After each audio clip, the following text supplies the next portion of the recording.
What's up, Stinkies? It's Neil Dog, aka CoolGuy.com, aka Big Man, aka your mom's favorite racially ambiguous gamer.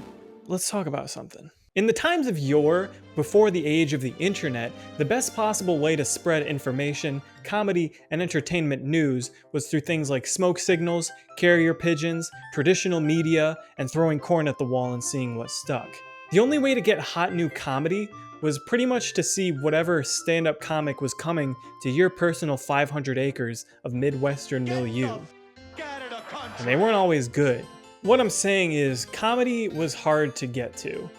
There were in-jokes, but popular comedy trickled down, in a sense.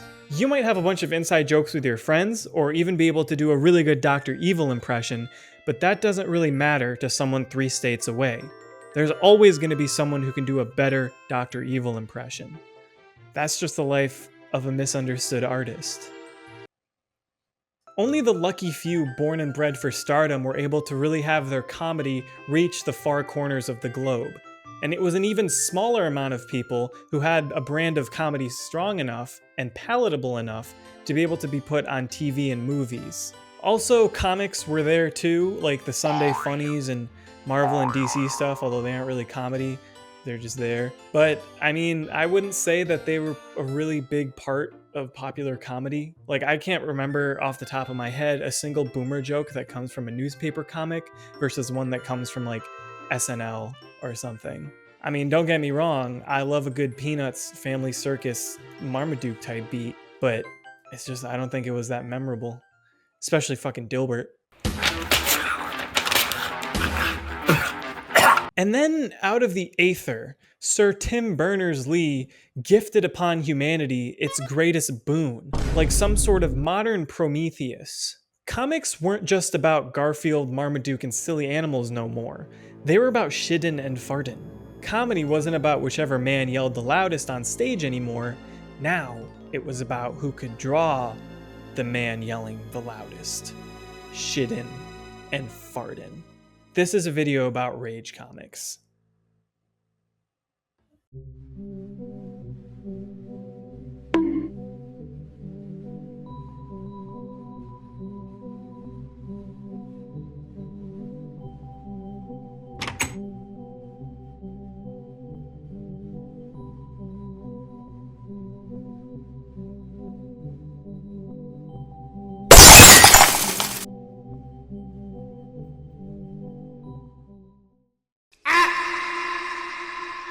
Comedy is subjective, and it's really hard to find something that's funny to everyone like it is to you.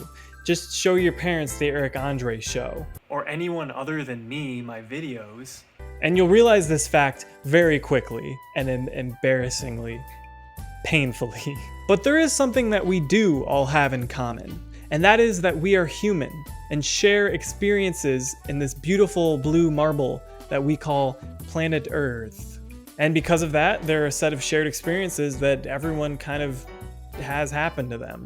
You know, getting dumped, meeting someone, moving out for the first time, dropping your friend's lizard at a sleepover because you didn't know that the lizard's claws were sharp, and you got really embarrassed because your friend was mad at you, even though the lizard wasn't hurt that much. And then in the middle of the night, you had to walk home because you didn't want to wake up in the morning, and then his whole family would be there seeing that you dropped the lizard and such. And it was winter in Michigan. It was negative 2,000 degrees, and you had to walk 3 miles to your grandma's house. Shared experiences that we all have. When media is able to latch onto that relatability and show it to everyone and be like, hey, wait a second, we did that. It's really fucking cool, and it's why shows like Seinfeld took off as they did, and Curb Your Enthusiasm to a lesser extent. Shouts out to Larry David. This is where the internet comes in and turns this whole concept up to 5 million. What's more relatable than being able to talk to someone on the other side of the world on a random forum as an anonymous person about how Sephiroth should get with Cloud instead of Genova? Being able to see videos that people made from their room lip syncing to the Pokemon theme song or doing stupid shit, and then later having those things show up on Tosh.0 and Ridiculousness really allowed us to gain a greater understanding of what makes people tick. It was on one of these random forum websites known as 4chan that an anonymous user posted the world's first certified 100% fresh rage comic. It depicts a regular person doing a regular thing that you and I do together, taking a fat stinky doo-doo shit in the potty, upon which the dropping of said doo-doo shit into the toilet results in splashback of toilet water onto the main character's tuchus. This happens. I didn't want to be the one to tell you, but you had to find out somehow. Finally, in the last panel, we're introduced to what the punchline is of a rage comic, what eventually became bigger than the rage comic itself, and that's the rage face.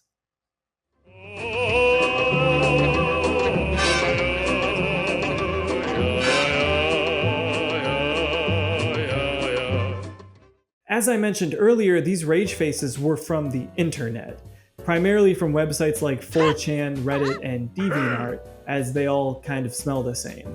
They were created for the people by the people, and most of the people who made them are regular folks, just like you and me. Real downcountry shit. Take the Me Gusta face, for example. Its creator, May Oswald, has an interview hosted by Know Your Meme that's pretty accessible on the internet. You literally just gotta like type it into the YouTube search bar, in which she describes the thought process and exact strategy she had for making the Me Gusta face. This is truly the people's comedy. Oh, shit.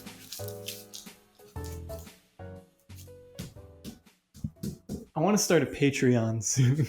This same line of thinking is most likely what went into the creation of the Feels guy, the Troll face, the Pho guy, and the Why You Know face, to just name a few. Like most things in the infancy of the internet, these started small and quickly ballooned into something enormous and bigger than the format itself. Death of the author type beat. Quickly, things like the troll face became some of the internet's biggest universal jokes, posted on multiple YouTube channels and subreddits and 4chan/ boards. You knew what you were gonna see and what you signed up for when you downloaded iFunny on your iPod Touch. The comedians' tools of relatability were no longer stranded in their little white man land. Now these tools were easily given to the masses. Like an Australian toilet, the flow of power began to reverse the other direction, and comedy began to trickle up.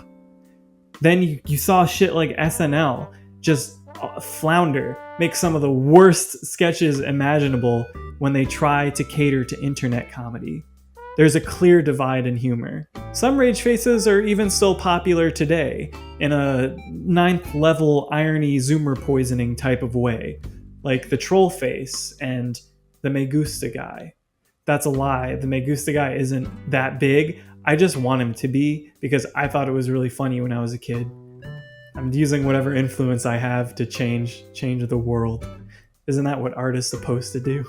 But in terms of rage comics and rage faces still being relevant today, the Harry Styles of this concept is the Wojak, or Feels guy.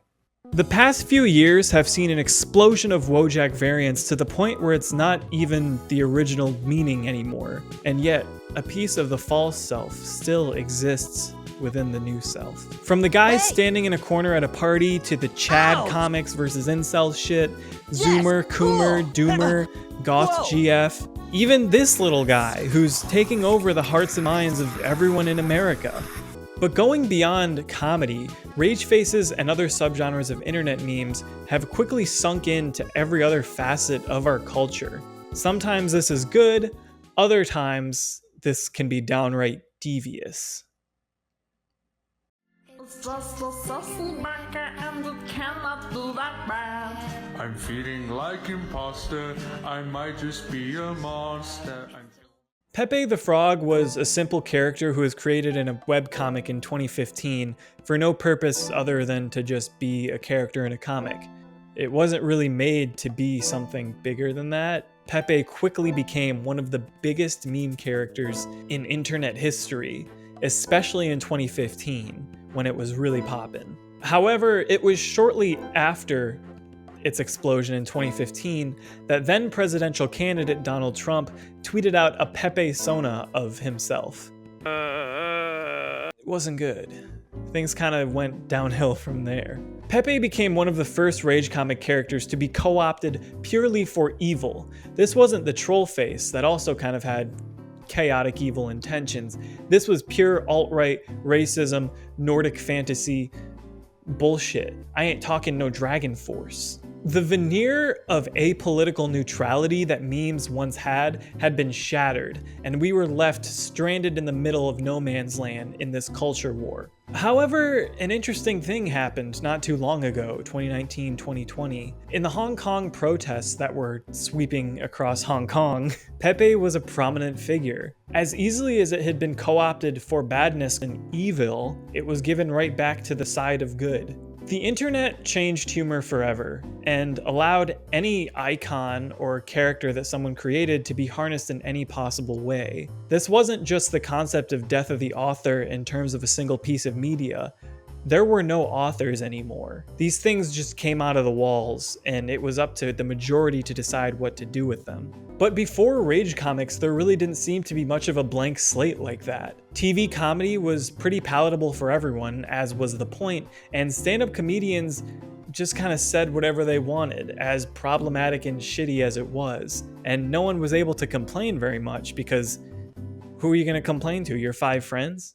You can't look at a Richard Pryor or a David Letterman or a Jerry Seinfeld and have them become a kind of blank slate for cultural shit to be projected onto, like a Rage comic can. Rage face makers and Rage comic authors didn't create with the intention to change people's minds or make people realize something. They did it just for fun, for shits and gigs, resulting in a pure titanium white blank canvas. This Arctic white blank slateness has led many to realize that there's a profit incentive here. The creator of the troll face has copyrighted the image and it has raked in, according to Wikipedia, at least $10,000 over the years. And as we've seen, multiple top text, bottom text meme people have been turning their shit into NFTs. Nobody knew what they were doing at the time of these being made, and now the tides are way too high to turn this ship around. There is no going back from the type of comedy we have now to the type of comedy that we had then. It's honestly better. I think overall we're in a better place, but yes, it is. There's no going back. Sorry, fucking Sebastian Maniscalco, Louis Cum, and Aziz Ansari. And Kramer. You can't come back. Did the anonymous 4chan user know what they were getting into when they made that comic of someone getting toilet water on their butt? Do you think God lives in heaven because he too is scared of what he's created on earth? As the years go forward, comedy shifts, fashion changes, and trends and sea levels rise and fall, we'll eventually look back on 2008 and 2012 as important cultural touchstones for what we have now. Things were never quite the same after the first Rage comic, and things still haven't been the same since. And that is how Rage comics changed the world.